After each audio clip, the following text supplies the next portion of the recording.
You know the difference in like muscle fibers, like type 1, type 2, and then type 2X? I've never heard of type 2X. Type 2X is type 2, but it's faster twitch, if that makes sense. So it's think about like the build of like an NFL running back that's type 2X muscle right. fiber. So you're talking about like almost instantaneous movement, like if someone's going for a juke, like that's the muscle fibers they're recruiting to get that. Yeah, absolutely. So it's more explosive power than just type 2. Type 2 bridges the gap between type 1 and type 2X. Okay. Or some people call it type 2A and type 2B, but yeah. Right. Yeah, but yeah. Type 2X sounds cooler. It is. Yes. It sounds more like you're an X-Men project. So I wanted to tell you something for a couple weeks now that I found out, because I know Venom is like your favorite Marvel character, probably your favorite comic book character in general. Probably next to probably him or the Punisher, yeah. Right. So he's pretty high up there. Yeah. So there was a comic book just recently that came out about Venom. Oh, shit. I don't know if it was Eddie Brock, but it was talking about the symbiote.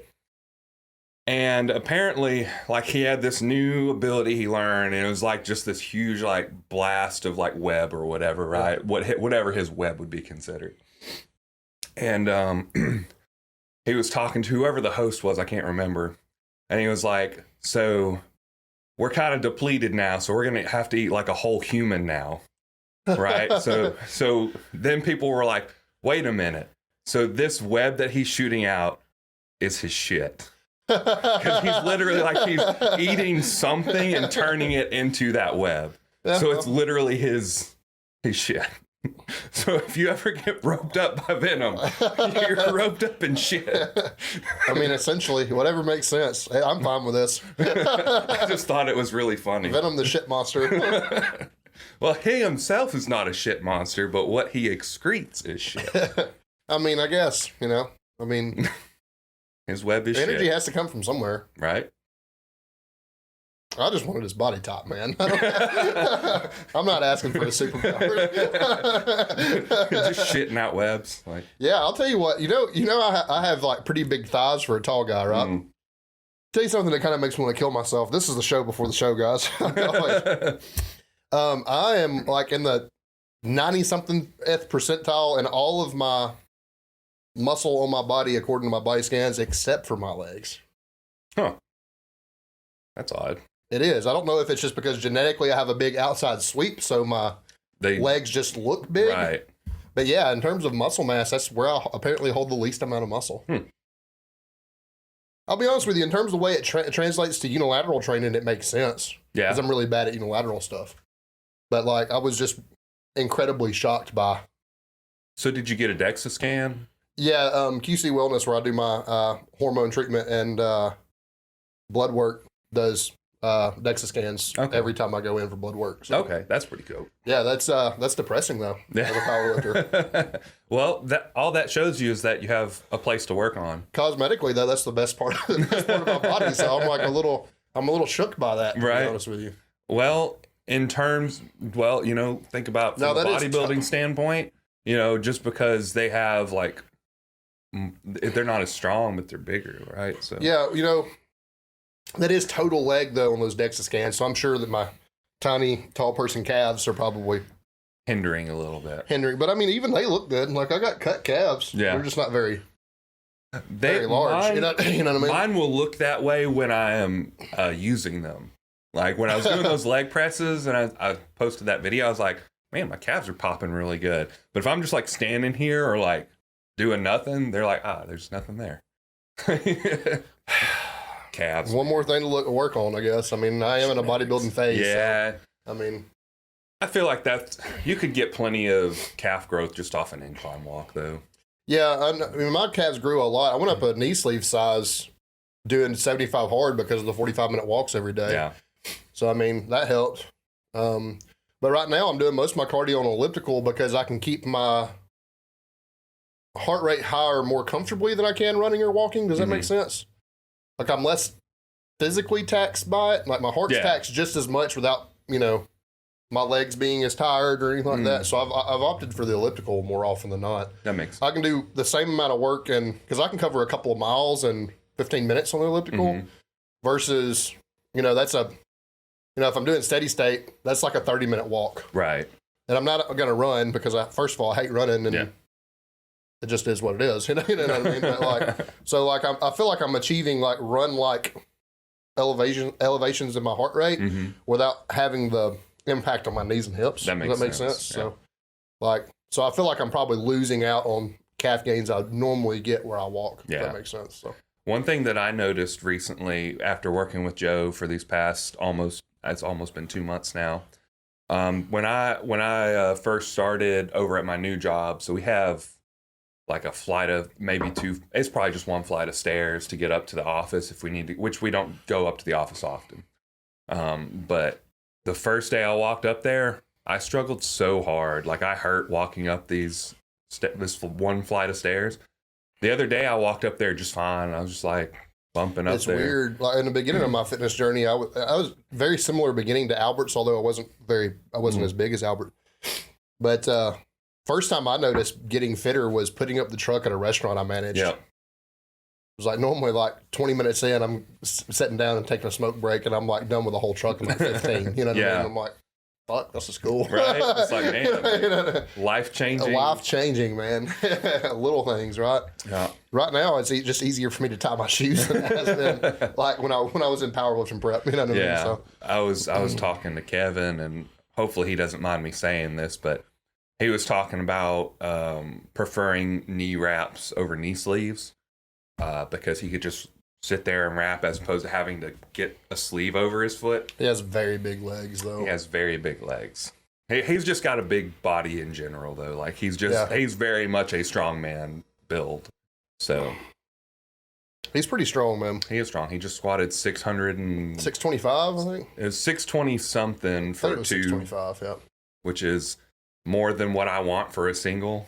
But he's also like in the 300s. Yeah, I was going to say, I think if he competed, he'd either be a super heavy or a 308. Yeah. I think he'd compete at a 308, but he's not going to do any powerlifting. He went from a strongman event to a strongman event, and he's probably, I think he said he's going to take an off season, but I don't know. We'll see what he decides. I don't even know what strongman off season look like. I know that Eddie, podiumed the first time without ever training like a strongman, though. Yeah.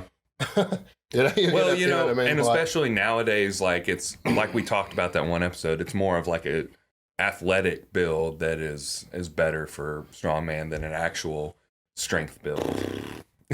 Let's not go on that tangent. Let's not go on that tangent. When me and you are less busy and when we have less people creating that we've done, right? We need to play a game where we take a shot every time Zach goes on a tangent. Our listeners will do that too. We will need a whole bottle, probably a whole bottle of something that is easy to get down, because. Oh, that's a lot of shots. That's a lot of shots. Depends on how long the rants are. You benefit from a longer rant. That's true. So if I can just get you started on something you're really passionate about, you might get by with a handful instead 10, of 12 shots an episode as opposed to drinking the whole bottle. Yeah. Just like pop the lid and just, all right. So welcome to the Sip It and Rip It podcast, I guess. We had our little intro before the intro. We got our daily stuff out. Yeah. We did not discuss the drinks, but they are, all the ingredients are for a Manhattan, and it's done really well this time. Last time we used that awful chocolate whiskey, and it was gross. It was gross. This time we just used some Clyde Mays. It's going to be one and done today because it's early in the day for us, so we're not just getting toasted or anything today. But if you haven't ever done it, it's whiskey. I use a sweet vermouth because I did want it to be a little chocolatey. Chocolate bitters and cherries. Some cherries. Yep. A handful of cherries and a little bit of simple syrup. So pretty easy. Easy, tasty. No complaints on my end. Yeah, it's would you say that this is a little bit more not herbally, but a little bit more even like spicy than a old fashioned probably? Like seasoned, I guess. I get what you mean. You know what I mean? Like, kind of. It's less just whiskey and water. It has like a little bit more like depth to it, I guess. Yeah, there's a little different, a different flavor profile overall, just in the taste of it. There's like a dryness about it too. There is a dryness about it. But it's like a good, like almost like a refreshing dryness. It's not like the taste of it and the sweetness of it. I think really contributes to the dryness and kind of like not contributes, balances. Yeah, that's more the word I'm looking for. But it's good. But yeah, it turned out good, so I'm happy with it. Yep. Something light for us early in the day. So we've already discussed it in kind of the pre-show, but for people that don't listen to the pre-show, Jim, this week you've experiencing some new things with Joe, or at least starting to pivot away from. Well, how am I saying this? You have been doing a lot of like high anaerobic capacity stuff with Joe in your warm up, and now he is starting to pivot toward things that still create that stimulus, but toward a little bit more powerlifting oriented warm up, I guess. So the warm up is essentially the same. It's more of some of the work that he has me do before my deadlifts, specifically. So when it comes to squats, I just do squat first. Yeah. He has me completely focused in on getting my squats correct, and then my bench, I do a bench and a bench alternate. No, I just do Larson press. I do pause Larson press right now, and it's on my squat day. So that's kind of just like, that's my big powerlifting day. Pretty much is my squat and bench day.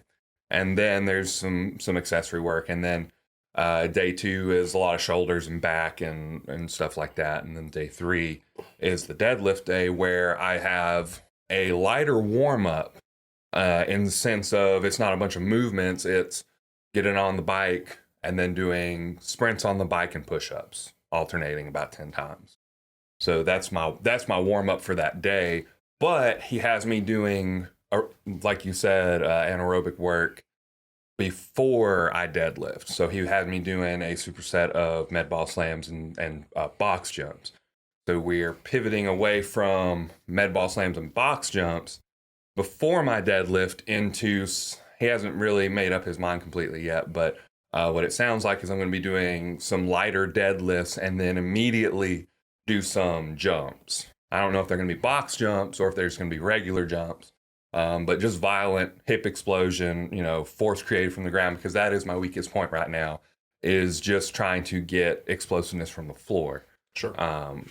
So, and that comes from a thing we talked about for a while, which was a glute weakness. So we're working on fixing that. I immediately noticed it this week when I was doing my deadlifts, like getting set up in a different way, like I could instantly, like everything felt fine except the lift was slower than it felt like it should be. And there was a lot of torque on my glutes, which is probably a good thing because it's not getting up into my lower back. It's getting into my glutes.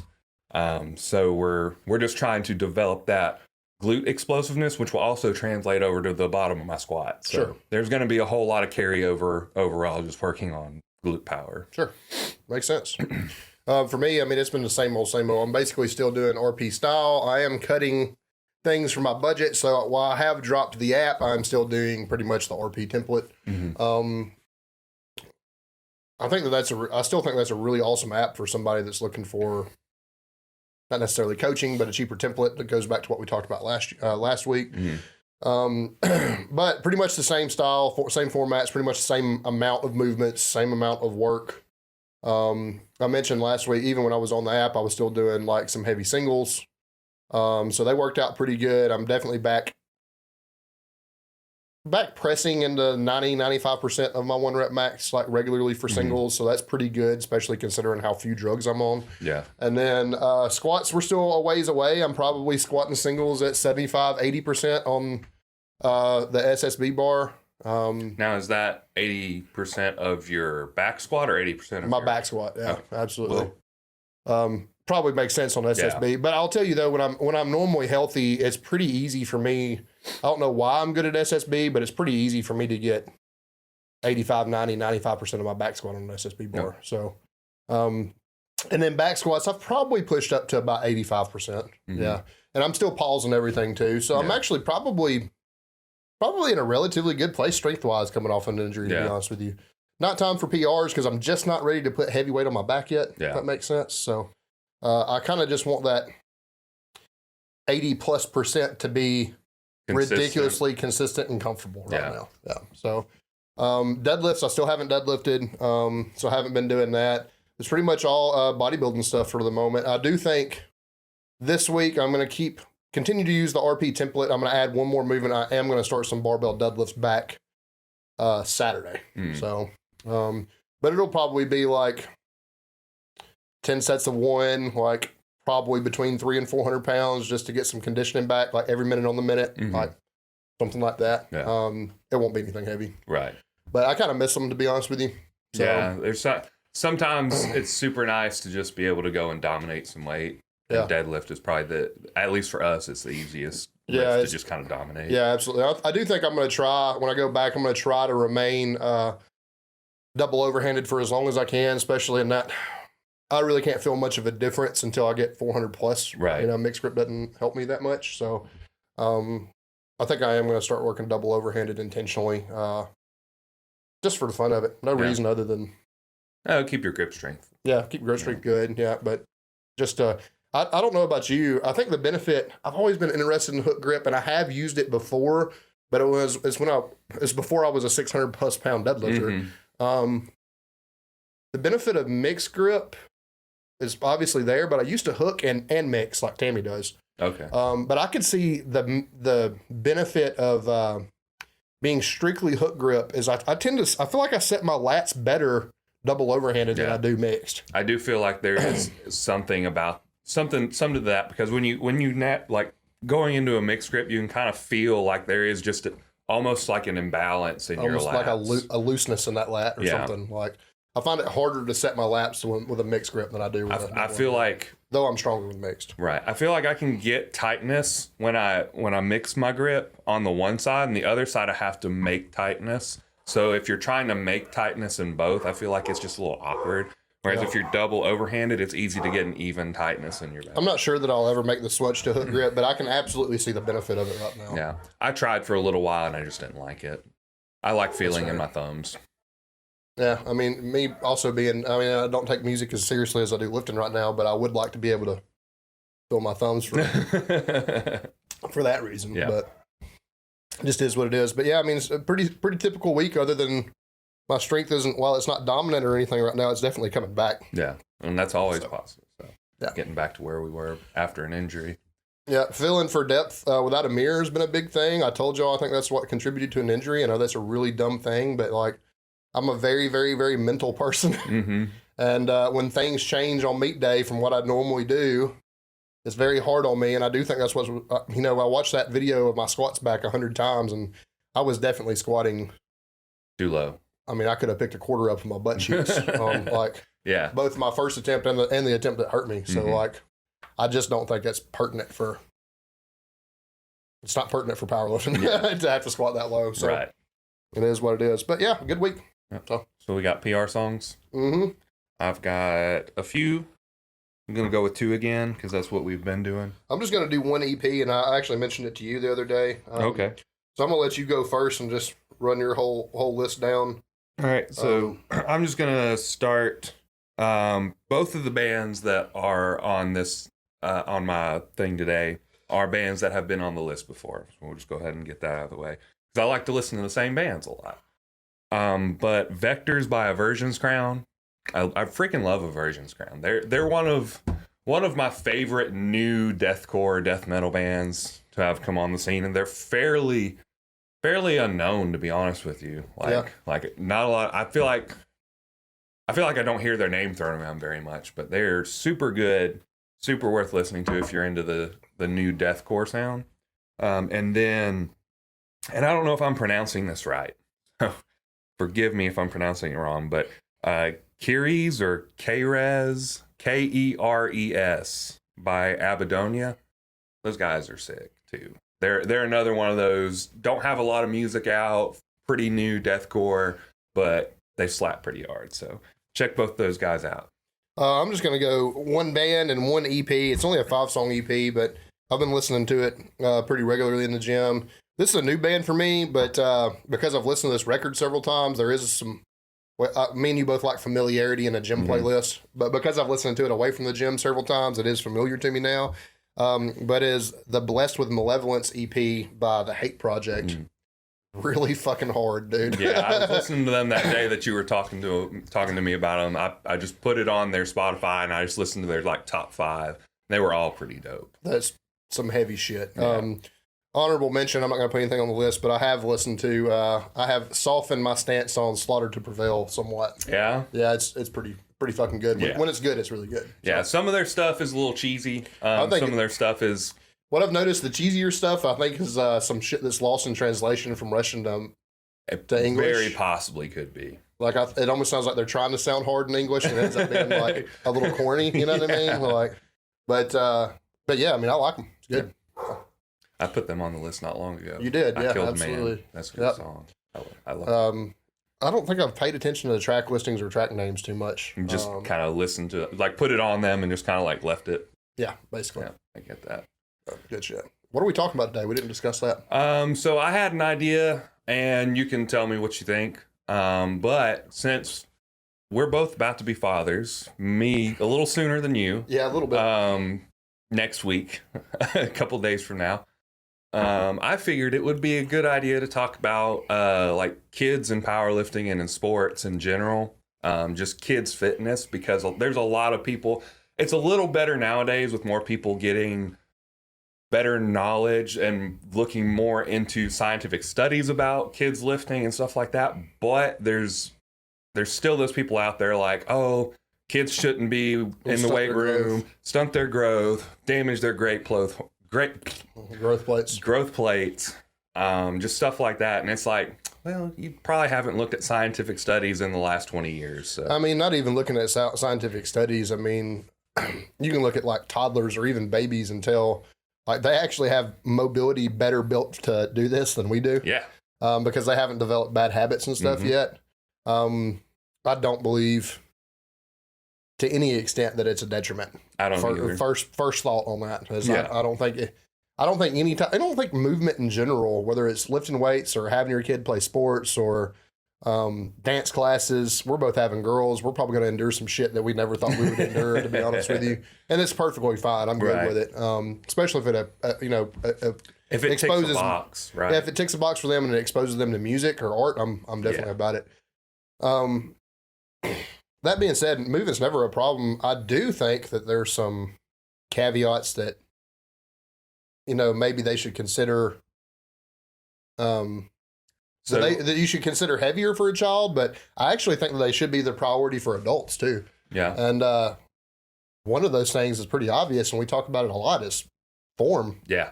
So that's when I was looking over an article just to kind of like refresh some of the things so that I had some amount of knowledge to explain here.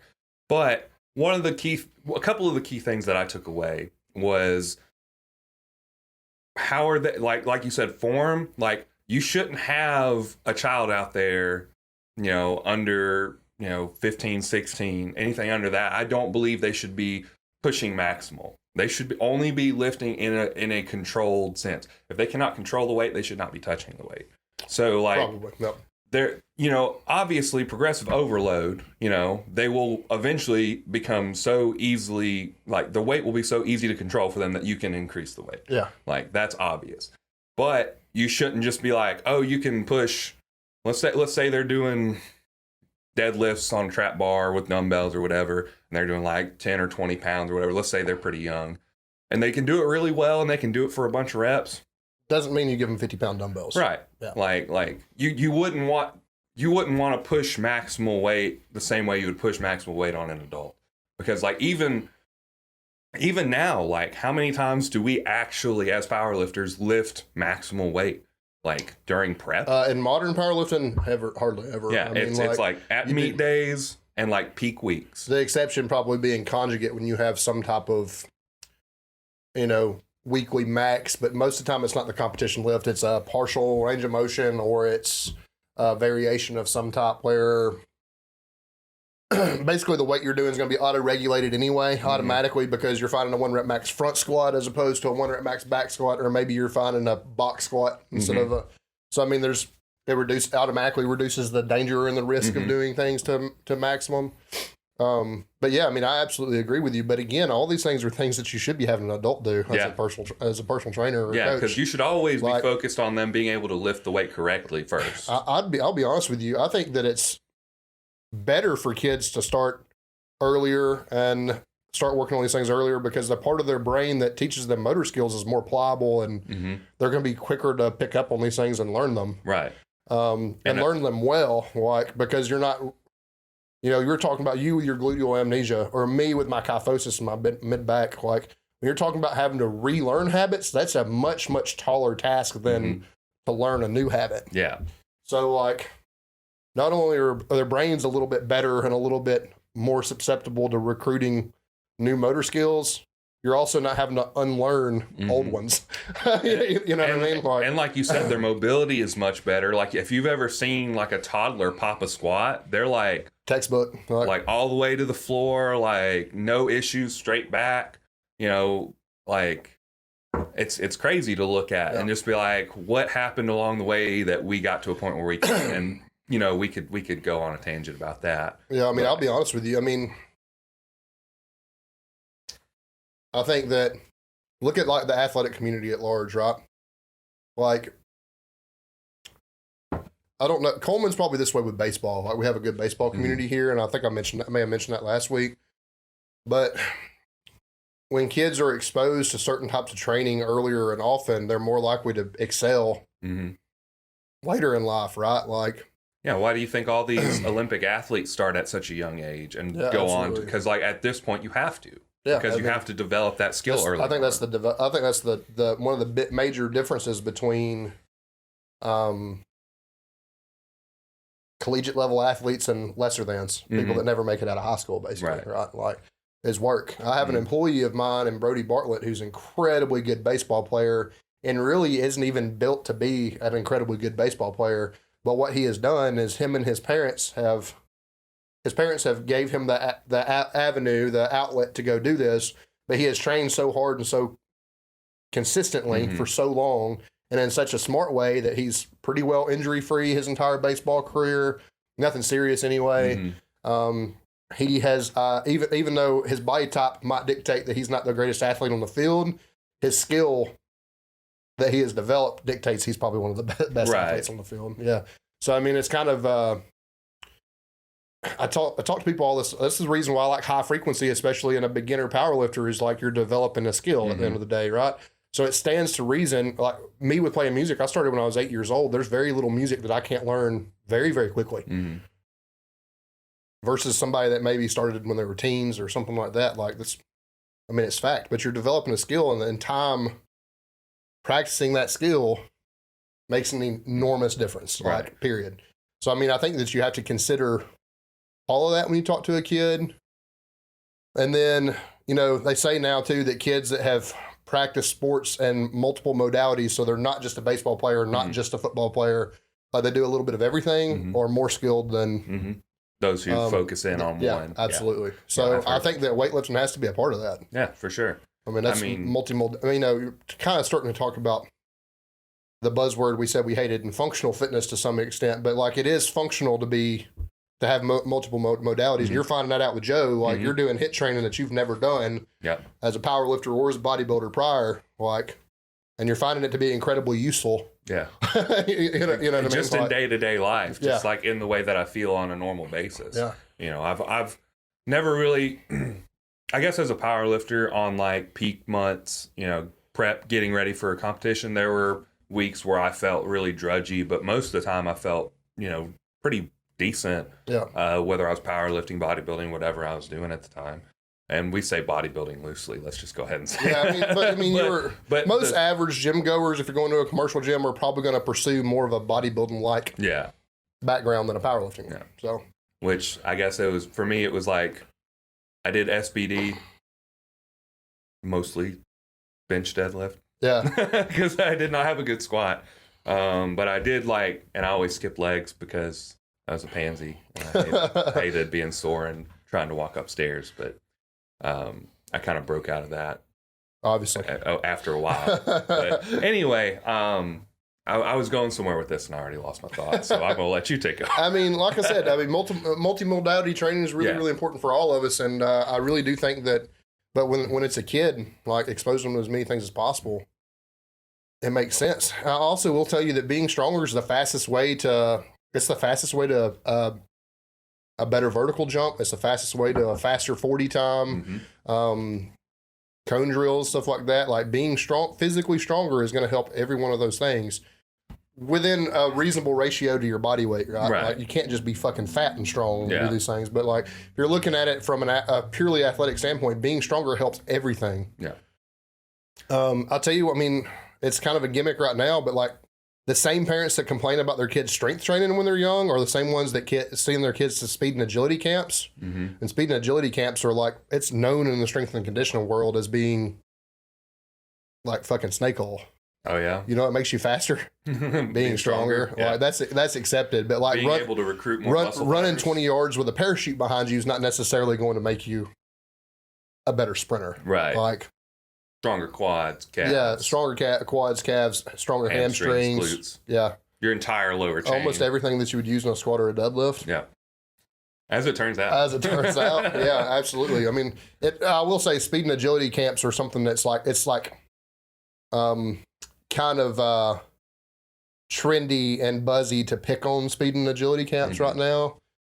So like there's probably coaches that do them really, really well and recognize them really, really well. But I bet that the ones that are doing it really, really well have more explosive movements, like maybe jump squats, box jumps, more like actual stuff that has more actual carryover to the weight room than it does to running with a parachute tied to your back. Yeah. You know what I mean? Like, I'm sure that there's coaches that do it really, really well and to a really high degree. And I do think there's a coordination factor to like speed ladders and stuff like that you need.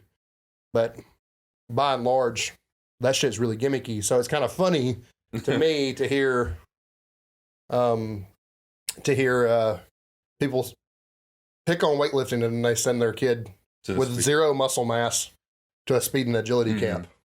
Like if you've already got X amount of muscle mass on you, I bet that speed and agility camp probably does a lot more for you than some 90-pound rail thin 7th grade cornerback that doesn't have any muscle on him to begin with. That's probably a fucking problem. And let's be honest, if we're talking football, if you're playing on the defensive side, you probably need to be strong. You need to be strong enough to tackle somebody. You got to think of, not just that, but to the ground. You got to think about the role of a cornerback and having to pivot in your hips and continue to run too. Like you have to have really, even if it's just for injury prevention's sake, you have to have really strong hips and a really strong core to be able to run with a wide receiver and be able to turn your back to watch the ball. While running with that wide receiver. You know what I mean? And it's a huge thing. So I mean, you think about it from the wide receiver perspective, they already know where they're going based on the play. And most of that's done on timing, so that's the reason they can stick their arms out and not necessarily know where the ball is and catch the ball. Right. But for a corner, you have to be able to watch the ball, and you have to be able to watch the receiver too. So and you have to be fast enough to run with them. Right. You know what I mean? So I think there's a lot of things that go into that, and it's a lot more than tying a parachute to your butt and at a speed and agility camp. You know what I mean? So, and just from like I kind of already touched on it, but just from an injury perspective, like injury prevention perspective, like stronger muscles are less likely to break down. Yeah, absolutely. So when you're talking about a contact sport like rugby, football, fighting sports, combat sports of any kind, stuff like that, the stronger person's probably going to be a lot harder to kill that person. Right? Yeah. You know what I mean? It just is. So like if you you look at it from a perspective of two people, same skill level.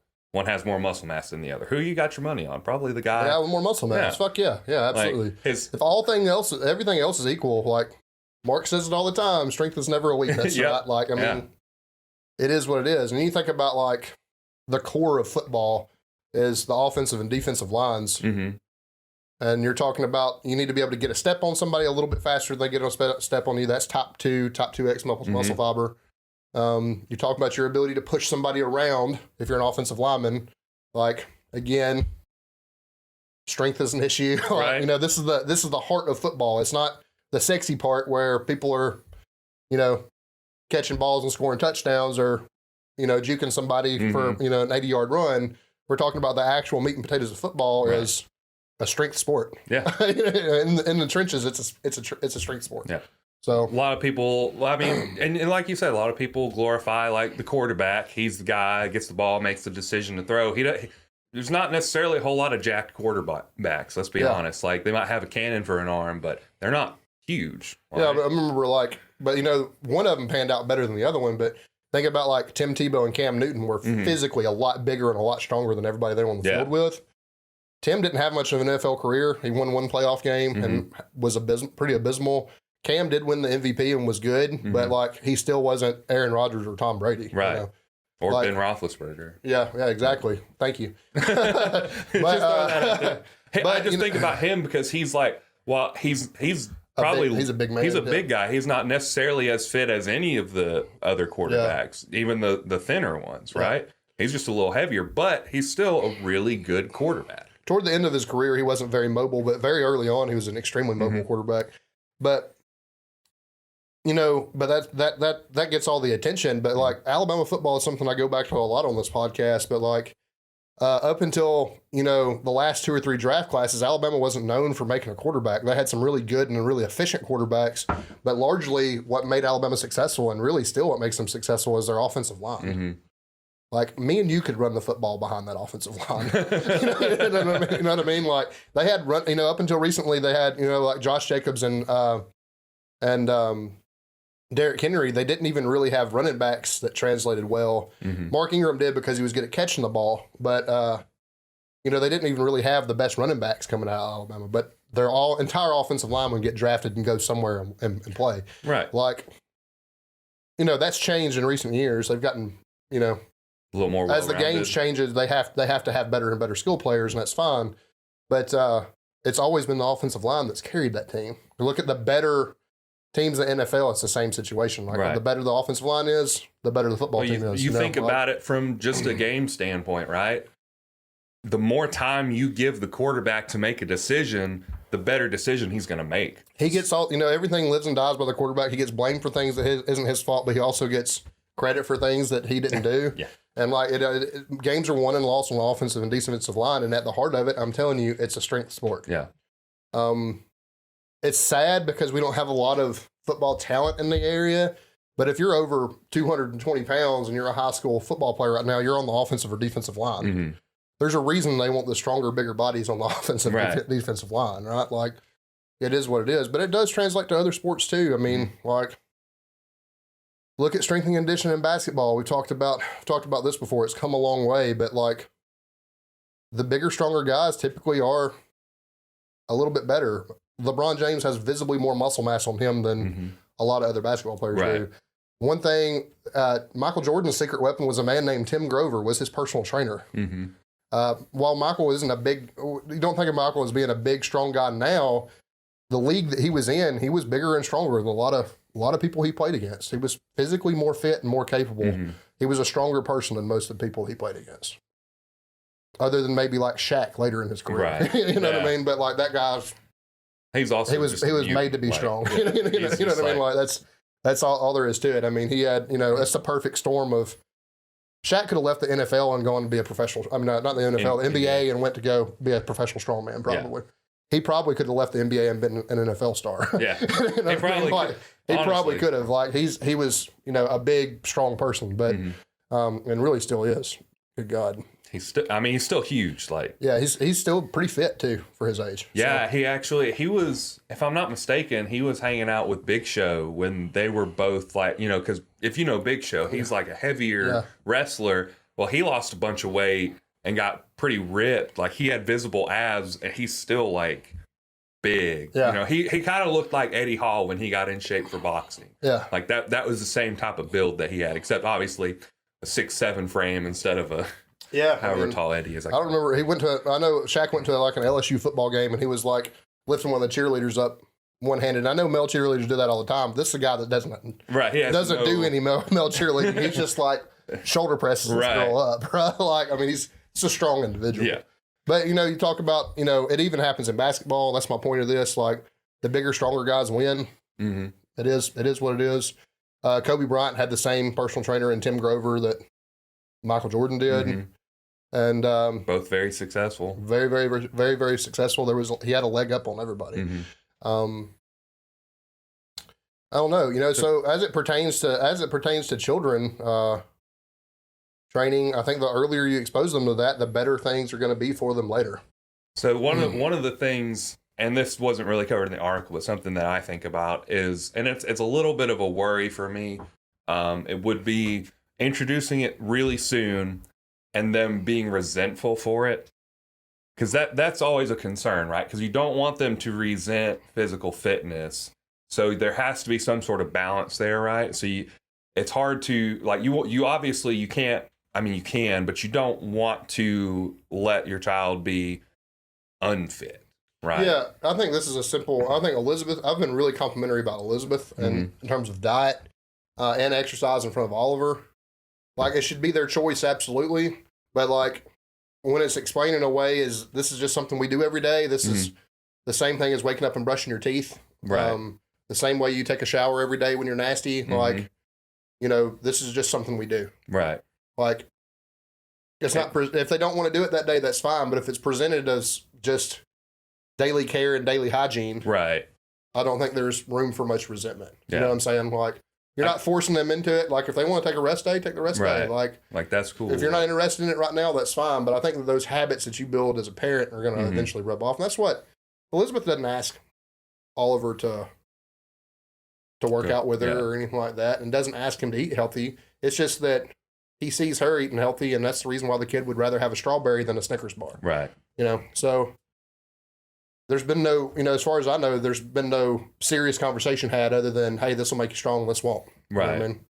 Right. If you want that, that's fine, but, Right. this But is the better choice. yeah. You know what I mean? Like, Right. Like, so. Giving the option, but explaining the reasoning. Yeah, absolutely. Like, you want the option, that's fine. Like, every kid should enjoy their Halloween or their birthday or, whatever it is. Every one of us have, well, probably not you, but every one of us has ate our whole, treasure trove of candy on, the night after we go trick-or-treating on Halloween, or, ate herself sick on Thanksgiving Day or on her birthday or whatever it may be. But, like, just the explanation that this isn't,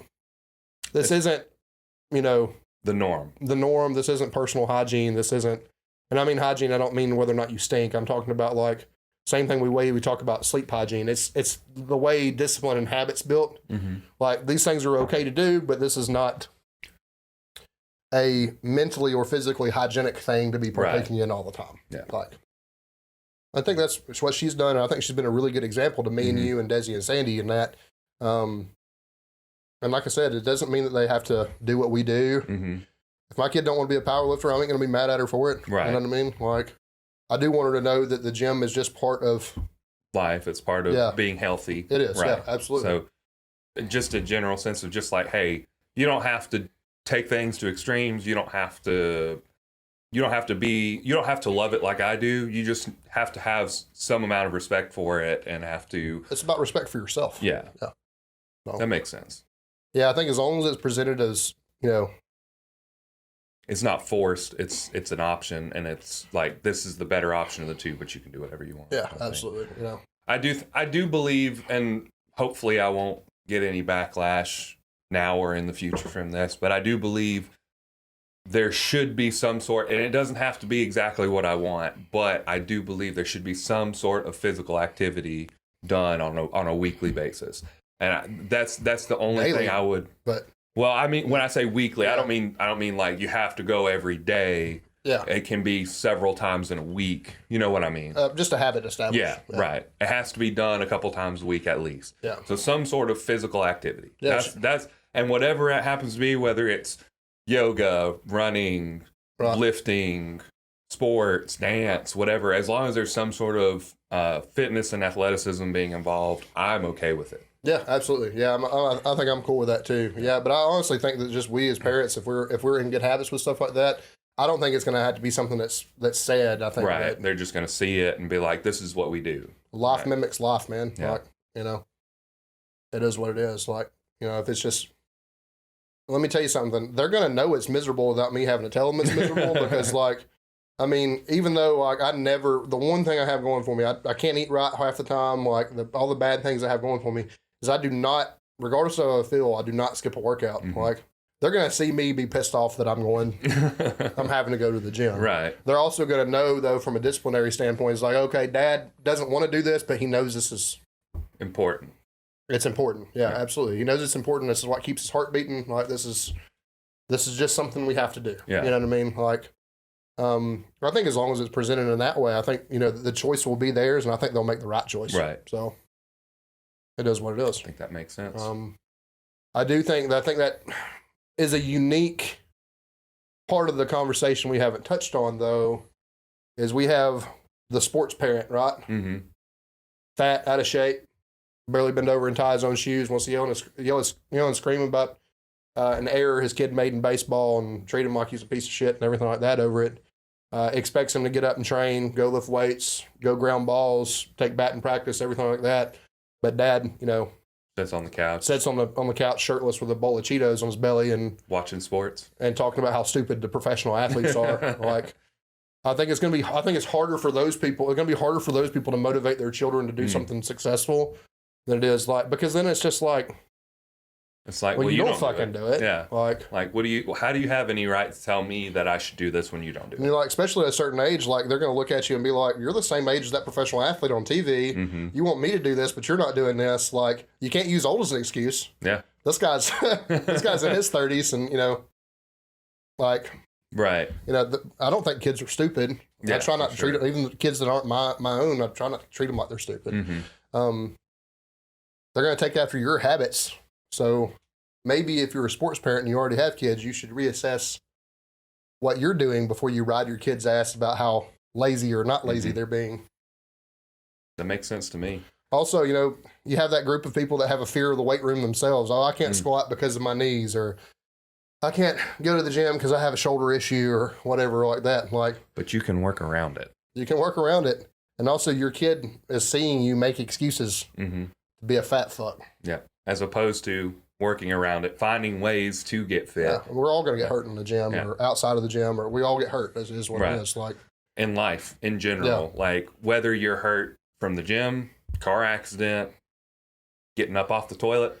I mean, I threw my back out, wiping my ass one time. Like, it is what it is. You can get hurt in life at any point in time. The gym is going to make you more resilient and less likely to get hurt by things like that. So you're better off taking the risk of getting hurt at the gym, which is a lot less of a risk if you're training correctly and keeping, getting good information, hiring a coach, all these things. This is the same demographic of people that are going to get on a girl's ass about lifting weights because they're going to get bulky. Yeah. Like my favorite quote about that, I want to say it was like Hunter Henderson or somebody like that, but you see women pass around this quote all the time, like, if you lift those weights, you're going to look like a man, like, and their responses on the meme or whatever is, well, if you lifted weights, maybe you'd look like a man. Yep. like, sorry, dude. I always think back to what Sandy said about those girls that she overheard talking about lifting weights and getting too bulky, and she said, "You'll never get that bulky, because ever. Like you won't put in enough work to get that. You don't care enough about yourself or about the things that you're doing in here to look like that." Yeah, and obviously, like you look, I go back to a couple of the female powerlifters often because I follow them on Instagram and I see them a lot. But Jessica Bettner and Heather Connor, they're not big and bulky, and they're strong as fuck. Yeah, absolutely. Like, Heather's extremely small. Yeah, she's like in the teens, teens, right? Like, she is super small. Can deadlift 400 pounds, squats 2 or 3. I can't remember. I want to say it's in the 3s. Yeah. And then benches close to 200, I think. Yeah, she's itty bitty. Yeah. Yeah. She's not big and bulky. She's fairly feminine looking. Yeah, Same absolutely. thing with Jessica Bettner. Like she's visibly muscular, but she don't look like a man. No, she's not manly looking at all. I mean, and I think that there comes the issue with people's perceptions of female bodybuilders who take exogenous hormones who get really huge. That's what they think. They think if you lift weights, you will look like a man. But in reality, if you take male hormones, you will look like a man. Yeah. Like that's the issue. And that's there. not even 100% true. Yeah, I mean, you will still look more like a absolutely. man. Yeah. You will have that musculature of a man. Like Sure. your build changes because of the hormones that you put in. Yeah. You. Like, think about and not to get political with this, but think about men who take estrogen. They start looking more feminine. It's because they have female hormones. Vegans and vegetarians. Yeah. Yeah. Even you don't even have to look at people that take. They're more feminine because they take in more estrogen. Right. It is what it is. Regardless of why, that's right. That's the facts. You know what I mean? So there's your sign. Yeah, I mean, absolutely. I mean, we live in a really conservative area, and one of my fears is, even from family, is I don't think I have to worry about that so much from immediate family on the other side. But one of my fears is, well, that's not a girly thing to do. Mm-hmm. That's not, Oh yeah. Why are you in the gym bench press with dad? That's not very feminine. Like that's not very. As we live in the Bible Belt, man. Yeah. Like the only thing we have more than churches is car dealerships and Mexican joints. Like yeah. if you want guacamole, a used car, and to have to pay some tithes, come to Pullman, Alabama. For real. We do have a lot. But like we live in a very conservative area, and that's that's my fear too. Is somebody, whether it's family or family friends or something like that, getting their ear about, well, that's not girly. That's not ladylike. That's not girly. Like so, fuck you. What is lady? And I promise you, that's going to be a rant at Sandy's because Sandy is an incredibly feminine person, but is not a conventional conservative woman in that sense at all. Like you know what I mean? Like she's not. We don't give a fuck about gender roles or anything like that. Like. She's gonna be mom and I'm gonna be dad. But if Sandy decides tomorrow she wants to start working on hot rods and being a grease monkey, I'm not gonna tell her, oh, you can't do that because you're a woman. Yeah. First of all, she'd chop my dick off in my sleep.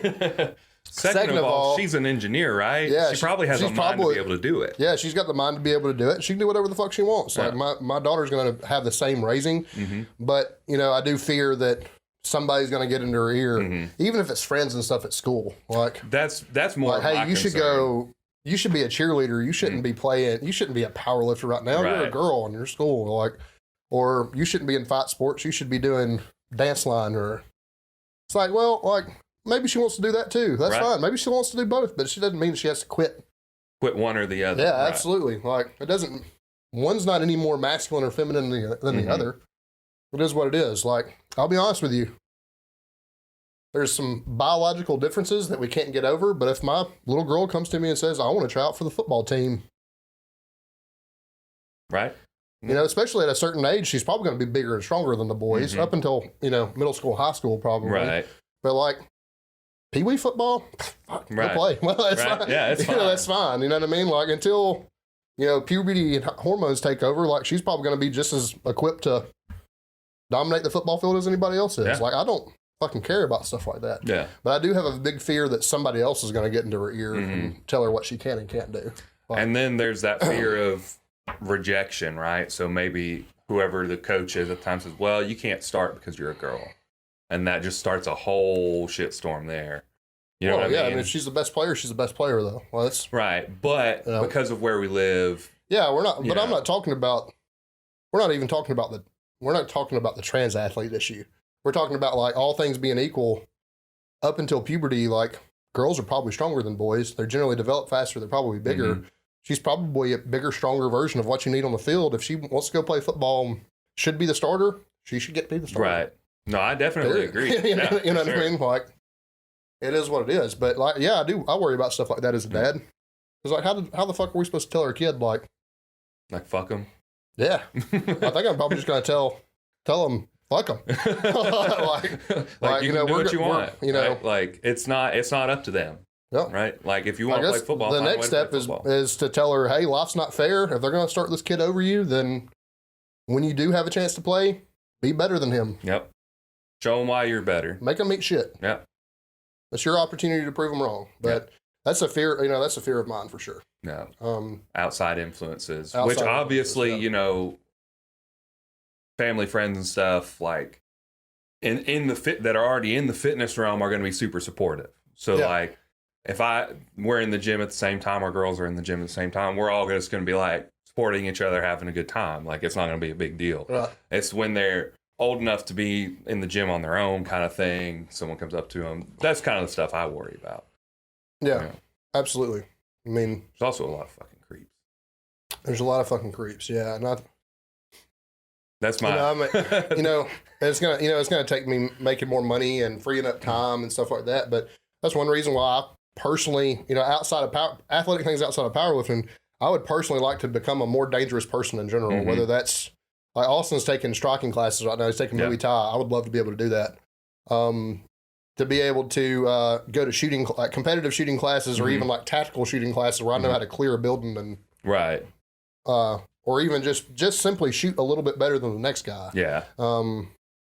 Things like that to personally become more dangerous and more capable of protecting my little girl, but also to establish that habit and for her to realize, hey, I don't have to be a victim in anything. I can take things into my own hands. Yeah, I can absolutely. Like make I life. have the ability to dominate this person if I wanted to.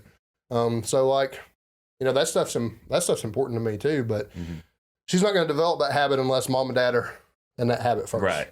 Yeah. Because So they won't see it. Right. yeah. If they don't see absolutely. it, they don't know about it. If they don't know about it, why they aren't going to think about I just want my kid. I would feel the same way if I were having a boy. I want my kid to know that it's okay to be strong and independent, it. and to not, while they will always have me, but it's completely okay to not have to have me all the time. Right. Like, Yeah. that's a cool thing. I mean, I guess, and that's kind of like the goal in raising a child, right? Is to get them to a point where they are self-sufficient and they can go out in the world and either be as good or better than we were. yeah, The absolute goal is to be better than we were. yeah, absolutely. Like that is always a the better goal. person. It doesn't have to be better at powerlifting or better at music or anything like that, although I hope for those things too. Mhm. Whatever they are, just a better person Mhm. at large than I was. Yeah. You know what Right. I mean? Yeah, I feel like that's always the goal, is better in all aspects, so. But that, again, depends on us leading by example, Yeah, showing, I the struggle important mightily with things. food, but I'm trying really, really hard right now to get food right so that my kid don't think it's okay to.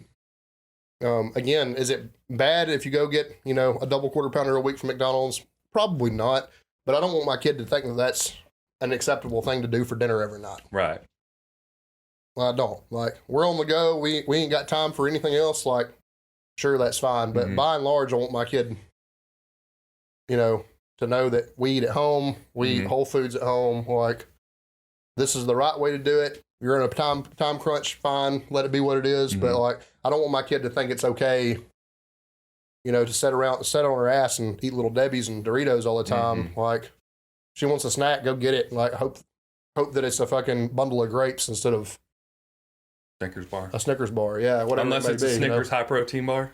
Maybe if it's a Snickers high protein bar, but those things may be $200 or $300 a piece by the time she's old enough to make that choice. Hey, it's already over. But Anabar was having a sale for Prime Day, $30 a box. Uh-oh. I bought 2 more.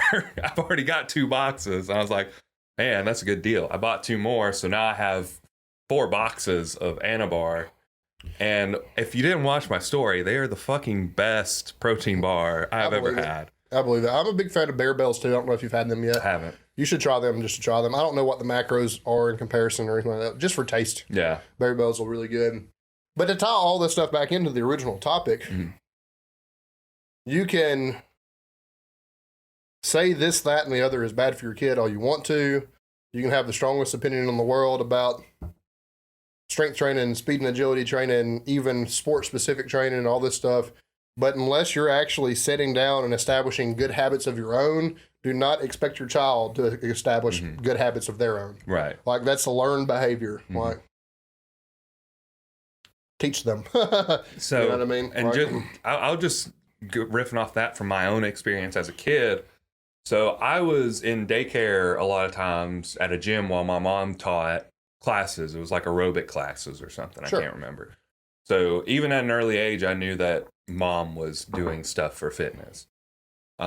She always tried to make sure we had a protein, a vegetable, and a carb in our meals when she cooked at home. So I got into a good habit of eating whole foods all the time. Right. That didn't mean we didn't go out and have McDonald's and Burger King and Taco Bell plenty. Right. We would go out to nice restaurants. You know what I'd eat at a nice restaurant? A steak, a potato, and a salad. Yeah. And I was like, and my dad would get so mad. He'd be like, "You can order off the kids menu." I'm like, "No, I want the steak, potato, and the salad. Like Right, that's what I like to eat." And he would always get so mad because I wouldn't eat off the kids menu, but he would be so impressed every time I'd eat all the food, like all of it. Because the one time I didn't, he'd said, "I'm going to stop. I'm going to stop buying this for you if you don't eat it all." So I always ate it all. But that's good habits. I grew up the opposite. And that's the reason why I still struggle with food. I was in that Southern household where I had sweet tea or Mountain Dew in my sippy cup. If you were hungry, you grabbed a Little Debbie or fried yourself some bologna. Mom made hamburger helper for dinner. Like, it might be actual home cooked meals sometimes, Right. but like, if it was home cooked meals, it was like, butter beans and cornbread and fucking fried potatoes and shit like that. It wasn't necessarily like, she wasn't worried whether or not we had, a protein, a carb, and she just, whatever she wanted to make is what she made. You know what I mean? And if it was healthy, great. If it wasn't, didn't matter. Nobody cared either, right? Like, but that's how I grew up. And, everybody's going to be like, "God, you're a shitty person threatening your mom's life." But I have straight up told both of my parents and both of my step parents, the first time I catch a soft drink or sweet tea or fucking juice that's not watered down or some bullshit that's going to make my kid fat in their sippy cup or something, I'm going to kill them. Like, because my kid's not going to, especially like when my dad still doesn't understand like healthy eating. And he at one time was 500 plus pounds and had gastric bypass and changed everything else. Well, he lost weight because of the gastric bypass, not because he was in good habits. The man still lives off of Doritos and Mountain Dew. Like, he just can't eat enough to gain weight. Right. Like, he has no concept of that whatsoever. My mom's a lot better now. But like, you can't fucking give that to my kid, man. Right. No, this is not what we do. Like, this is how me, him, and my little brother, my dad and my little brother and myself got to be in the situations that we were in as young adults and as adults, and being fucking fat is like, you told us this was okay, and this is what ultimately led to you having to have the surgery and, an extreme change in lifestyle. Because the guy's got like fucking 10-inch arms now, dude. My wrist is bigger than his biceps are. Right. Like, that's not healthy either. But you got here from this type of thing, this type of habit that you established, caused me and my little brother and you to have to live through being an obese person. Like, you're not going to do it again. Right. Yeah. Period. You know what I mean? It is what it is. Like, can't let that happen. So, when it comes to kids in the weight room, parents, if you're listening, I would very seriously consider my own habits before you started busting, online coaches, personal trainers, even, personal trainers, football coaches, anybody like that in person up over habits. If your habits aren't better than that already. Right. You know what I mean? One thing that I would also say, and it might be an expense and it might be too expensive, but doing stuff as a family, going to the gym as a family, doing a sport as a family, like that kind of stuff will make an impact. That will set good habits for everybody. Yeah. If it's like every week we go and we play pickleball or whatever, something that's fun, that easy, that the whole family can do. Maybe just going out, finding I believe around here there's it's not a baseball field, but it's a batting cage. Yeah. There's batting cages you can go to. Just hit a ball, just doing something. Put up a basketball goal. Yeah, shoot basketball as a family. Throw the football around the yard. All that shit that you're taught the American dream looks like is probably actually pretty fucking good for your kid. Yeah, and good for you. You're getting outside. Absolutely. Like, you think about it, you're getting sunlight. Everyone talks about 15 minutes of sunlight a day. Like, that's not a lot of sunlight. It's not, but it's so good for you to get 15 minutes. It's a lot harder for me nowadays because I'm working a night shift, so getting outside in the sun is difficult. Sure. It's easier on days that I'm off. Like today, I'm going to go mow the yard. I'll be out in the sun for like an hour. You know, I'll get plenty of sunlight as long as weather hasn't gotten bad. I don't think it has.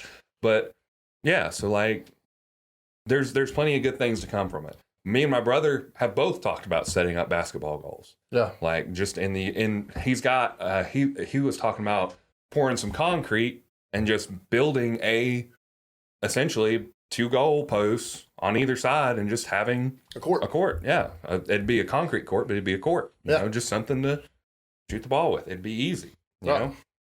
I also thought about it, just setting it up somewhere in the front yard, you know, on the driveway. Something that's probably something that's movable. Yeah. Easy to use. No problem. It doesn't with have to look like what me and you do. Yeah. But just fitness in general, just movement in general for children is extremely important. I remember, are you familiar with the strength coach John Welborn? Or you know who John Welborn is? John Welborn, I think he's no longer affiliated with CrossFit because CrossFit, the company, was part of some really, really fucking shady dealings, and they're really kind of fucking shitty people, or at least they were when Glassman was running it. But John Welborn founded CrossFit Football. So it's basically football strength and conditioning based around multimodality methods. It's basically based around CrossFit, right? Yeah. Like a little bit more strength oriented because it has to be for football, but largely strength and conditioning in the HIIT training atmosphere, if that makes sense. Yeah. I remember specifically early on in my personal training career reading an email that he posted from a mother that was concerned about how much dairy he wanted her kid to eat by prescription. And she said, we don't allow this much dairy. I don't want him eating all this. He's allowed this, this, and this, and this, and then plus one sugary snack a day. And he was like, basically, he was like, ma'am, with all due respect, fuck you. You're going to tell me Right. that, like, all these things are good for your kid, and you're going to let him get away with eating, you know, his Little Debbie or Snickers bar. That's the examples we keep going back to. You're going to let him eat that every day, but you don't want him to have a fucking glass of milk at dinner because you think it's bad for him? Like, unless there's like... you don't know your ass from the hole in the ground. And that's the problem. Like, people...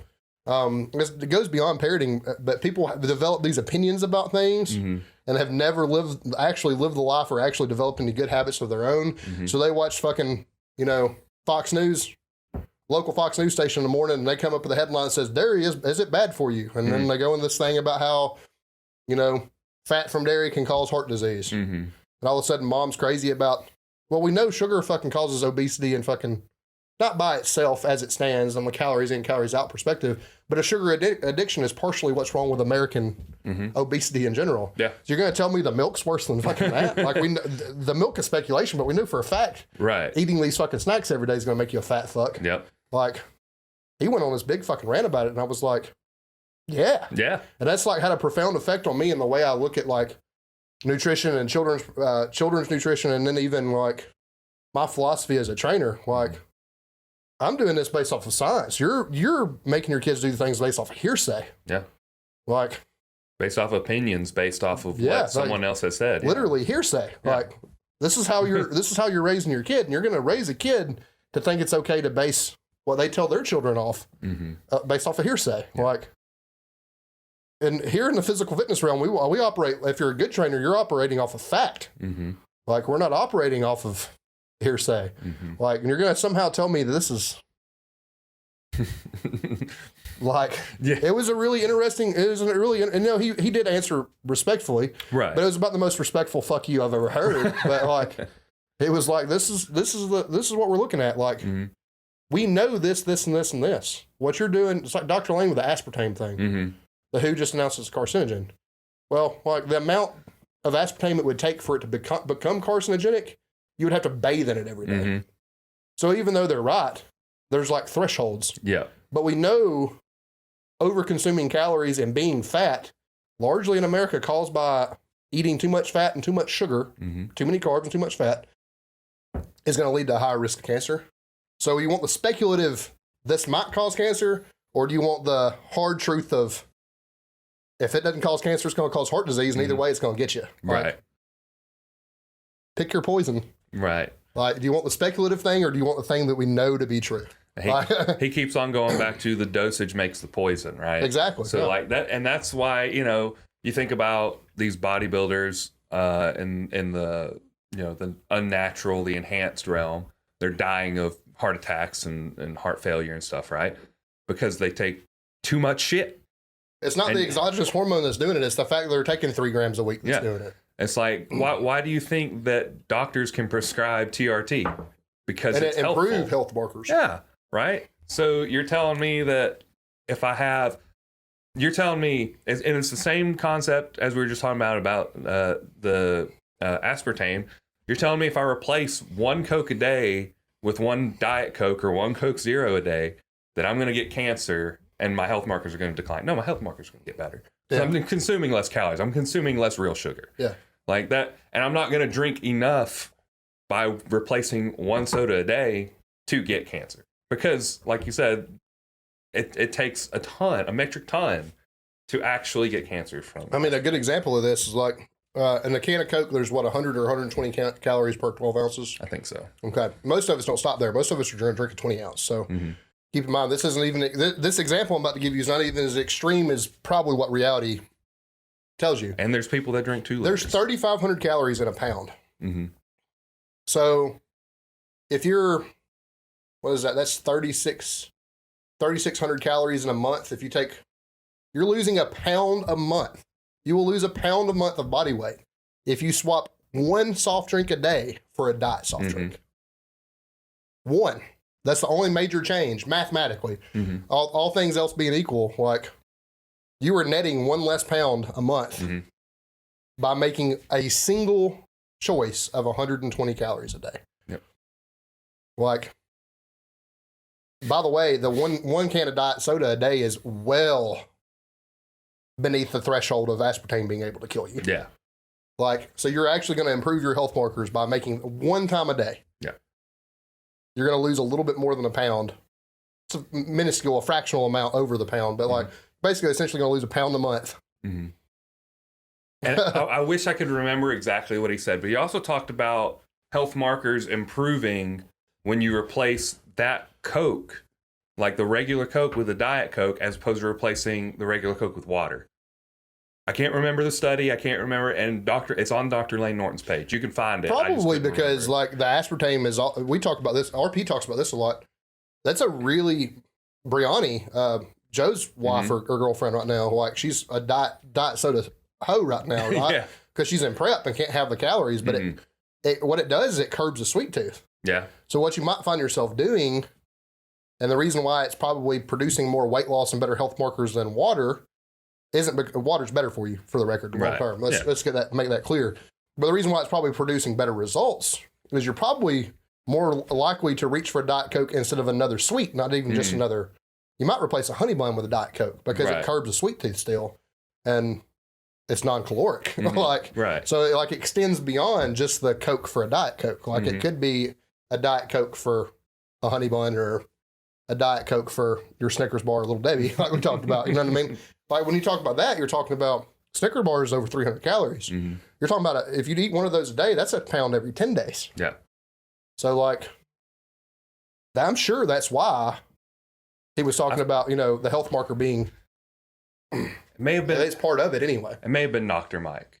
It's either Dr. Lane Norton or Dr. Mike. I can't remember which, but either way, one of them was talking about. But I feel like it was actually something specific about the way aspartame was used in your body or something. I feel like there was something specific. It wasn't just that, but that is a very good point. Well, the caffeine in it increases metabolism because your heart rate goes up.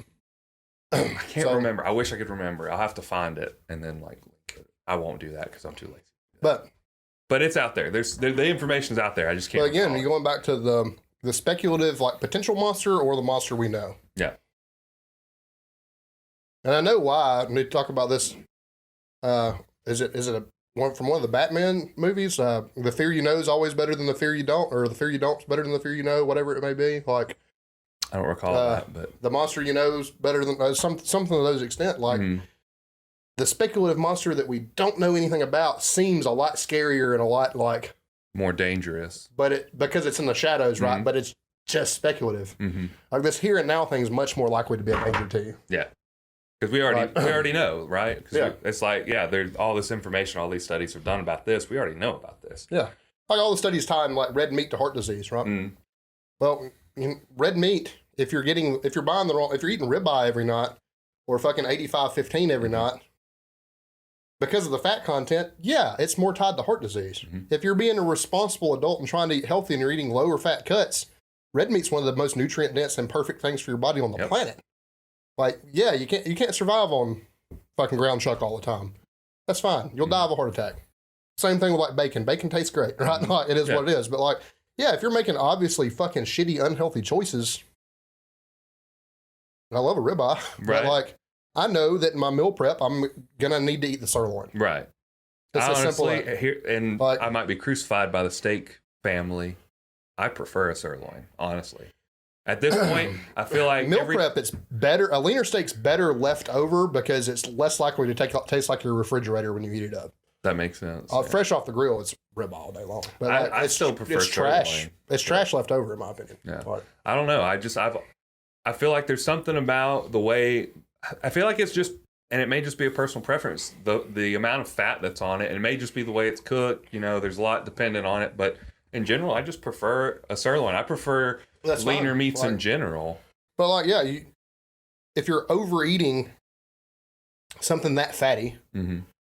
yeah, it's gonna be bad for you. Like, And a lot of these people, like, you know, you think about it, they're probably pairing it with other fatty foods, right? If they're it's eating, not like they're eating their ribeye with. Like what me and Sandy do is a lot of times when we do that, we do asparagus. Mhm. There's hardly any nutritional content at all on asparagus. right. Like it's like 35 calories a cup. Mm-hmm. Like the only way to get calories up on that is if you cook it in butter, and we like ours crunchy, so we do non-stick, calorie-free cooking spray. Yeah. That's the only thing it gets.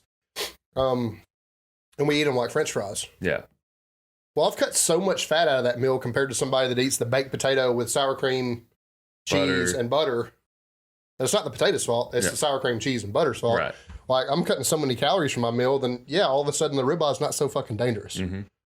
You're gonna eat fucking French fries with your ribeye, Covered in oil. covered in oil and everything else. I mean, then maybe it's bad for you. Yeah. You know what I mean? That's But at that point, you have to ask: is it even the ribeye's fault? right. And that I think that's the point that I'm trying to get to. You know, and Stan Efferding was on the Mark Bell podcast not long ago, and the whole podcast was about quote unquote the dangers of red meat. Because obviously Stan Efferding of the Vertical Diet is A big proponent of red meat. exactly. He was kind of trying to debunk it in a very kind way, Yeah. which I believe he did very well when he was talking about. He was also talking about vegan diets and vegetarians, pescatarians in the beginning of it, which was also very interesting because I do work with somebody who's vegan who is getting in the gym and working out and stuff, Yeah. trying to put on weight and. So that was interesting, and I directed him to that because that was good information. But at the end of the day, you know, one of Mark Bell's things that he mentioned was, you know, why do they think red meat is bad? Well, it's linked with heart disease because of all the other things around it. Because people who eat red meat are probably eating a burger. Yeah, if you're probably eating, eating fries. if you're going to Five Guys and you're eating a double cheeseburger with, you know, a whole Bacon. basket of their fries and bacon on it, and American cheese, which I love American cheese, but it's not real cheese. Yeah. It's not the healthiest cheese option if you're going to go with cheese. Like, no fucking shit, it's tied to heart disease. Like, it's not real fucking. It's like the sugar thing with Lane Norton talks about all the time. It's not sugar that made you fat. Mm-hmm. He's right. It's not. That's the problem is that as Americans, the way we like to consume our sugar is on a cinnamon roll that's been cooked in half a stick of butter, Mhm. and it's the sugar combined with another processed carb combined with fats. tons and tons of fat. Mhm. And most Americans don't use real butter now. Most of the time they use a margarine or something that's probably seed oil that's even worse for your cholesterol and stuff like that. So I'm in a unique situation now that I have to limit my red meat because of a kidney issue. Mm-hmm. Like there's going to be things like that come up. Mm-hmm. But even now, my doctor's like, one meat day is one meal of red meat a day is fine. Yeah. He didn't tell me to stop eating red meat. He's like, hell, you need it. Right. Just don't. You probably don't need to overconsume. eat it 6 times a day, Yeah. but you need it. You know what I mean? Like, it's just that simple. It goes to show you anything's bad in excess. Mm-hmm. And if you want to talk about weightlifting being bad for your kids, maybe it is bad for them in excess if it's unsupervised because you're too lazy to get in the gym with them. Or you're too lazy to hire somebody to oversee it. Yeah. If you're letting them just get in there and wing it, hell, that's bad for me and you. Yeah. And we've learned that, and that's the reason why we have coaches. Yeah. Like, it is what it is. Like, anything in excess is going to be bad for you, period. And that's I think back when you said that, I think back to the kids who are hitting their 1 rep max every week. I was like, that's terrible for you. Yeah. First of all, you're not going to get any stronger. Second of all, you're putting yourself at injury risk every week. Have you ever this is an interesting thing to that fact. Have you ever heard of the Bulgarian method? Happened in weightlifting. Max Ada, I think, has even experimentally, Max Ada of Juggernaut, has even experimentally put it into practice for powerlifting. The Bulgarian method, basically, you had, for weightlifting, you had major movements in weightlifting other than the snatch and clean and jerk are shoulder press, front squat, back squat, a clean pull or a snatch pull, which basically is going to be a deadlift with a snatch grip or a deadlift with a clean grip. These are the major movements. In Bulgarian method, you worked up to a 1 rep max every day. But it was in partial range of motion. Right? It could be in partial range of motion, like maybe conjugate or something. But a lot of times it was the competition lifts. But because they were in a controlled, coached environment, it wasn't all that dangerous for them. You had a lot of people getting just like monstrously strong. But also beyond a certain point, your CNS auto-regulates you. Right. Because so your snatch PR 1 week might have been 250 pounds. The next week you might go in feeling like shit. And it might be 200. But like, it's also a controlled, watched environment. Right. Like when we see kids like doing their 1 rep max squat every week in the gym, most of the time they're not standing beside a qualified strength and conditioning coach cutting them off when it starts to look bad or anything like that. We're not talking about a daily 1 rep max. We're talking about we got to go out and do more. The best I've ever done. Yeah. We got a PR. You don't have a voice of reason in the corner being like, that's your daily 1 rep max. Stop. Like, so even that depends on the circumstance. Right. I wouldn't recommend the Bulgarian method to anybody now. I think we're smarter than that. But you're talking about something that for 30 years worked for Eastern European countries and in terms of, Olympic weightlifting. Like, right. But again, that goes back to like, it's a daily max, right? Yeah. So it's not necessarily, like you said, your CNS is going to auto-regulate. It's not the same as a kid who doesn't know any better going out there and like, well, I did 200 last week, so I should be able to do 200 this week or 205 this week. Yeah. And then just absolutely destroying their body because they don't know what they're doing. Yeah, absolutely. So you have, like I said, you also have a voice of reason in the corner in one of these Olympic lifting facilities saying, like that was shit. Stop. Yeah. Like your lifts look bad. You're now at the end of your technical ability. That is your daily 1 rep max. Let's move on and do our front squats for accessory work. Let's be done. You know what I mean? Like, that's fucking reasonable. You know what I mean? Like, there's a huge difference there. Yeah, there's a huge difference. But like I said, it goes to show you that excess is the kid that maxes every week in the gym. That's excessive. Like, can that work? Within reason. Right. If you have a voice of reason there with you telling you when to quit and when to go for it and shit like that. But like, I don't know, man. This is a complicated topic that reveals more and more topics the more you talk about it, to be honest. For real, it does. I mean, I think by and large, I'm say it again, it goes back to the fact that if you want your kids to establish good habits, they need to be established in you first. Don't want your kids to have their growth stunted by weightlifting or to hurt themselves weightlifting. Either you need to figure out what you're doing and know how to tell them how not to do it, how to do it and how not to do it, or you need to hire somebody that can. Yeah. It's not the weightlifting's fault. Probably fucking your fault. Yeah. Honestly. Like, root of the conversation there. Pretty much, yeah. So at the end of the day, like you said, if you are involved in it, first of all, if you're involved in it, you're probably already going to know all this. If you have kids, are expecting kids, you're probably going to have already looked into this because well, I know for a fact that it's not going to stunt their growth because I've read all these studies, because I've already looked into it. Yeah. So, but for the people that don't know, who, like you said, are sitting on the couch yelling at the TV, at the athletes on TV. I have a plug for you guys, and we should absolutely tag this guy because he's incredible. Let me find him. He works out with his kids all the time. It's an athlete out of Columbus, Ohio. His IG handle is Boom Lumbus. So like Columbus, like says BOOMLUMBUS. I said like Columbus, but his actual last name is Lumbus. So my bad. Brian Lumbus is the guy's name, and he has 2 toddlers that lift weights with him. He trains them. He's a semi-professional football player. He trains them for weightlifting and for football and for fighting and stuff like that. But this guy's got just like, he's probably got, it looks like a nice barbell, like maybe one of the Rogue children's barbells or something. But he's got like fake 45s, like the Castleberry fake 45s he puts on the bar for them. They're not even lifting real weights, but they're learning real, like, genuine movement patterns. Yeah. And like, it probably, they're probably, 2 pounds a piece or so. So it probably actually is heavy for his kids. Right. Like, because they're toddlers, like, they're young, like 2 to 4 years old. But like, developing the skill. Yeah, and you know what? They don't look like they're being forced to do it. They look like they're just happy to be hanging out with dad. Yeah. They look like they got a cool dad, right? So they're probably just fucking happy to be there. Mm-hmm. Like, that's not fucking bad for your kid. That's quality. He's spending quality time with his kids, doing what he loves, and they're getting to be a part of something that he loves. They may choose in 10 years to not want to do that anymore. Right. He's probably okay with that, I bet.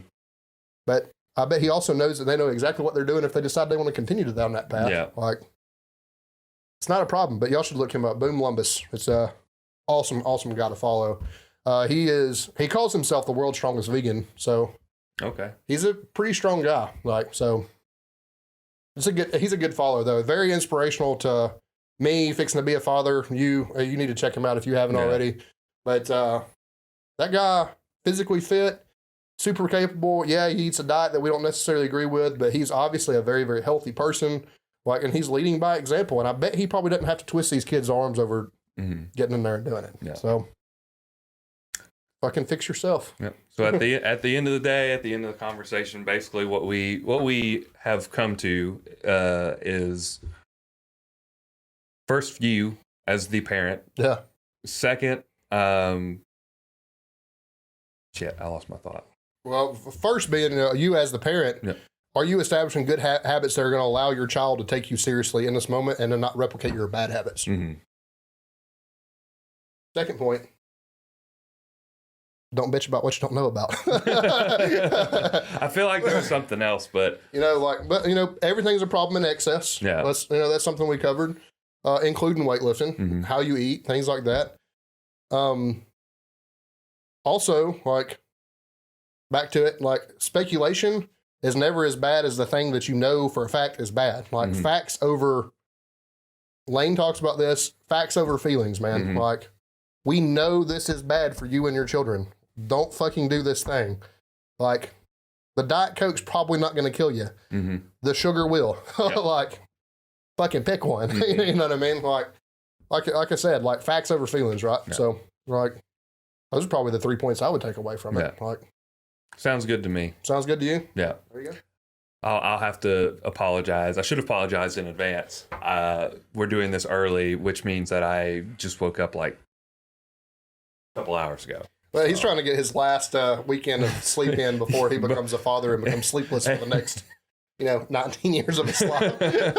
Hopefully not that long. The first time he's going to get sleep's that girl's freshman year of college, probably. Even then, I'll be waking up in the middle of the night worrying about something. So, probably just never. But, my dad talks all the time about how he just doesn't sleep anymore because, and my mom, not even worried, just like he just doesn't sleep anymore. My mom's the same way. She's like, I'm good to get 6 hours of sleep, 5 hours. That's all I can sleep. I knew my old boss, one of my old bosses at Walmart, she was very old. She worked overnights forever. She doesn't sleep at all. Like maybe 1 or 2 hours.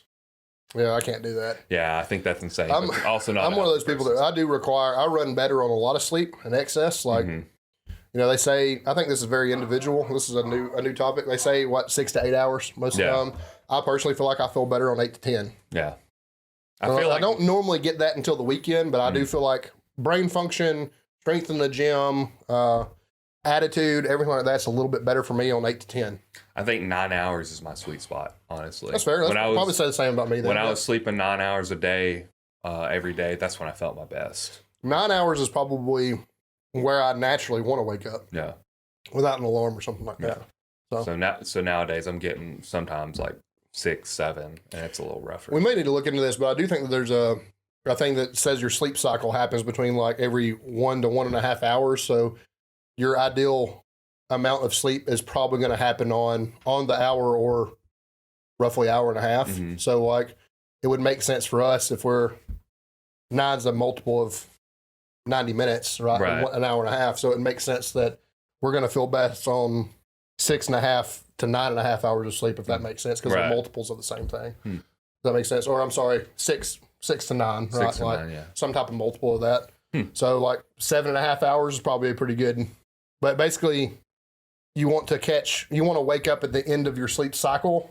That is more important than the length, if that makes sense. Like, Yeah. does that make- Yeah, that makes sense. if you got a limit, if we're on an hour and a half cycle, then if we're going to have a limited amount of sleep, we're probably going to do better on 4.5 than we do on 4 or Mhm. 5. Or 5, yeah. That makes sense. Yeah. Because we're waking up in the middle of our sleep cycle, As which is going opposed to to make waking you up at the- drowsy, yeah. and groggy, and feel like shit. As opposed to waking up at the end of your sleep Yeah. cycle. So, It makes sense to me.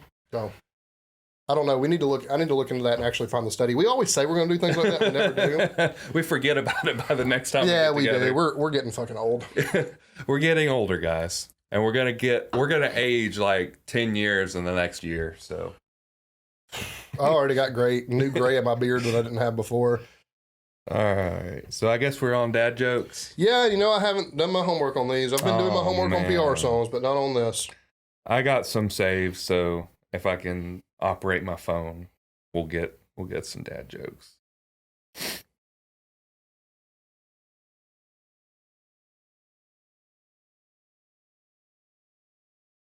Okay.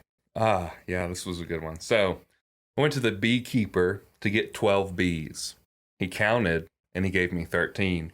And I said, "Sir, you gave me an extra one." And he said, "Yeah, that's a freebie." Well,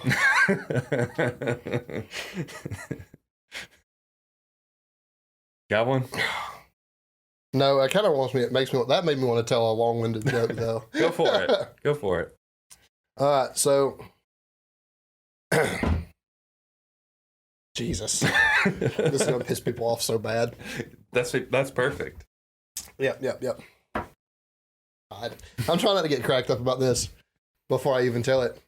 So a brick mason's laying brick, right? And he has an apprentice with him. And they get to an end of the job. And he tells his apprentice, he's like, "I need you to go to Lowe's. I need you to get exactly 100 brick. Not one less, not one more." Dude gets to Lowe's. And keep in mind, these are arbitrary numbers here. Yeah. Dude gets to Lowe's, going to pick up the brick. And the guy at Lowe's tells him, "Well, pallets of brick coming at exactly 101. We can't sell you one more or one less. Like, you have to take the 101. He's like, "My boss said I need 100 brick. Not one more, not one less." And he's like, "Fuck it. I guess I'm getting the whole pallet," right? Takes the pallet of 101 bricks back to the job site. Brick mason's laying the brick, gets to the end of the job, has one extra brick left in his hand, and he gets pissed off and he just throws it up in the air.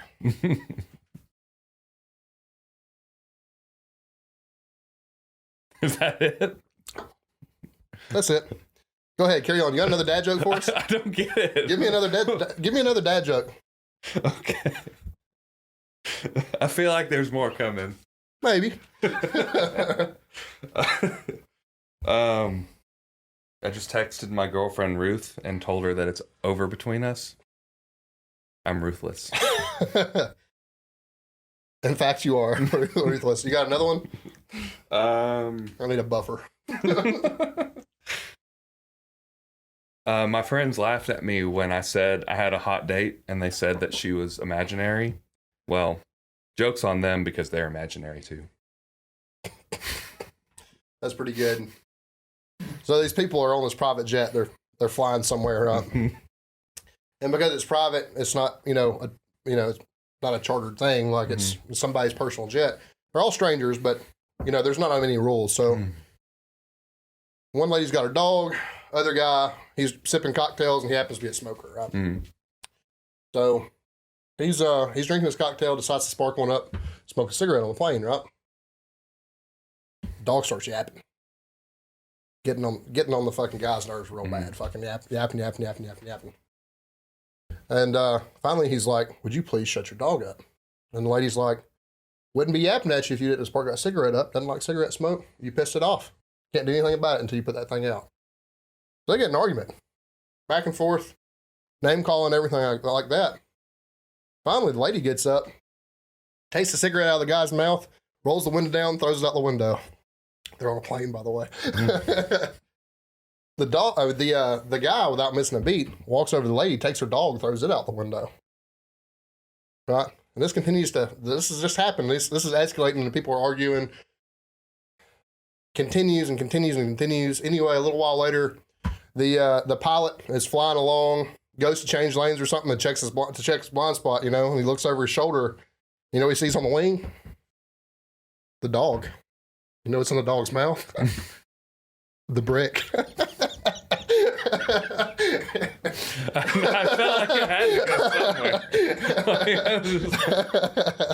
somewhere. That's it. That's what I got. There was a lot of buildup for very little payoff. I'm not gonna lie. That's one that you gotta tell, you gotta let people think you're weird and tell the second joke like it's a different hours joke. later. Yeah, like hours later. That makes sense. But that's the dad part of it, though. Yeah. Right? Like the brick. The brick. Oh man.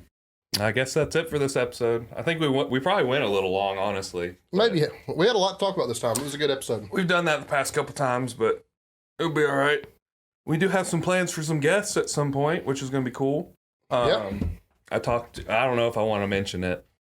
Go ahead. I talked to Zach Marstiller, if you guys know who he is, and he was pretty excited about coming on the podcast and talking about some experiences, kind of do like an interview. So that'll be fun. Yeah. And then there's a couple of people that you've been thinking about bringing on. I have another transformation competitor. I know we're not technically a bodybuilding show, but the response to Elizabeth's episodes have been really good. So I have another transformation competitor. I'm getting ready for a bodybuilding show in October, and I thought that his just like Elizabeth, his story is pretty incredible. So thought that we might bring him on and interview him, and then we're looking into ways to maybe do interviews with other lifters remotely. That way they don't have to come to BFE to do this, but we may get more and more frequent with visitors if that allows. Also, I have to say too, because of our current life situations, we may be touch and go episode to episode here the next few weeks. So yeah, definitely. I don't know if we'll be able to get together next week. Next weekend's going to be hard for both of us, I think. So we might actually not be able to get together next week. Yeah, but I have a funeral and you have a baby. So yeah. That's what it is. I didn't know you had a funeral. I thought it was just Sonny's. Yep. Oh yeah, that is. Yeah, that's Saturday. Yep. Yeah. So shout out to Tammy for being tough and handling it well. Rest in peace to Tammy Sonny. and Sonny have been with me through my strength journey and my coaching journey since day one, literally. So Tammy was my first client, and I got to know Sonny pretty well shortly thereafter. So I didn't get to know him well, but he was always so nice and genuine every time I talked to him. He was loud as fuck, buddy. Oh yeah, he made his presence known. But he was a really good man. So, but yeah, two people have been with me from the beginning. And I have to go, unfortunately, attend one of them's funeral. But another thing, I got to shout out Dave Hayes, who came in second nationally at USPA Nationals this weekend. In New Orleans. He told me his lifts. Let me pull him up. He broke a squat record and a bench record, and I think he missed his last deadlift that would have been a record. It was 404 for his last deadlift that he missed. I'm trying to get all 407, right? 407? Yeah, it was 407.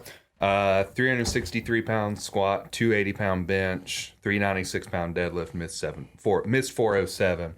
And he's 220 or 198? I want to say he was actually a 198 this time. 198? Because he did cut weight on his own and everything like that. Was he masters or sub-masters? He's masters like 3 or 4. Masters he's 50, 3? He's upper 50s, so. Okay. Yeah. So, I knew he was masters something. I couldn't remember which. So, he's been on the podcast. Yeah, he has, absolutely. Yeah. So. Yeah, he did really, really well. Represented me well. Like always, I wish I would have been there to coach him. But he had a son-in-law handle him, and he did. He had a good weekend anyway. Yeah, so he did. So solid shout out to him. weekend. That's it, guys. That's it. Give us 5 stars on rate us 5 stars on Spotify, please. And all other streaming services. Whatever that you listen on. If you listen on YouTube, just like the videos, share them, I guess. Subscribe. Something.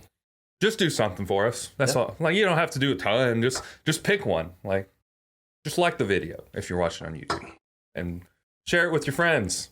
Be like, hey, this podcast fucking rips.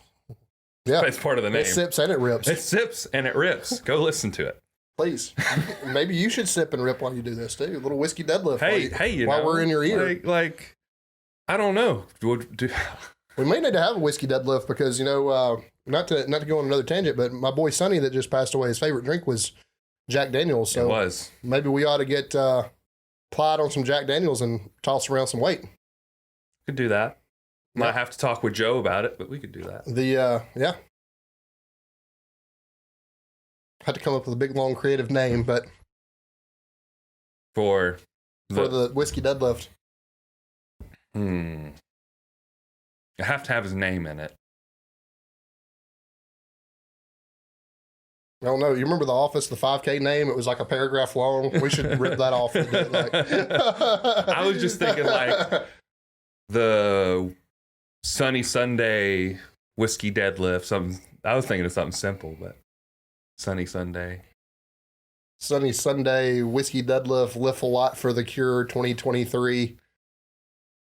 Fuck cancer. Hashtag. Fuck cancer, Coleman Barbell Invitational. There we go. We got a name for it. That's it, baby. All right, y'all be good.